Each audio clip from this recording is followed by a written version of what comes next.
For example आपण risk घेतोय 100 रुपीजची आणि आपल्याला रिवॉर्ड फक्त 50 रुपीज भेटणार असेल तर ती रिस्क घ्यायचीच का त्या 50 रुपीजसाठी? रिस्कला आपल्याला जाताना तर 100 रुपीज जाणार आहे, रिवॉर्ड तर आपल्याला फक्त 50 रुपीज भेटतील. सो हा रिस्क रिवॉर्ड बसतो का? नाही बसत. मग हेच आपल्याला आता समजून घ्यायचं की रिस्क रिवॉर्ड आहे. सो विथ एक्झाम्पलच आपण बघूयात. सो सपोज तुमच्याकडे एक 100 रुपीजचा स्टॉक आहे. तो 100 रुपीजचा स्टॉक आहे. जर तो लॉस झाला तर तो एक 100 रुपीजचा स्टॉक आहे.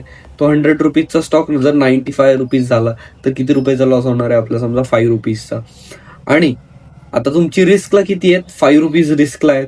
तुमचा टार्गेट जो असणार आहे तो 115चा असणार आहे. तुमचा रिवॉर्ड जो आहे तो कितीचा असणार आहे? 15 रुपीजचा. मग ह्यात रिस्क रिवॉर्ड कितीचा बसतो? तर 1:3चा. आता 1:3चा कसा बसतो? तर गेले तर किती रुपये जाणार आहेत? 5 रुपये जाणार आहेत. आणि आले तर किती रुपये येणार आहेत? 15 रुपये येणार आहेत. सो हाच आहे आपला रिस्क रिवॉर्ड.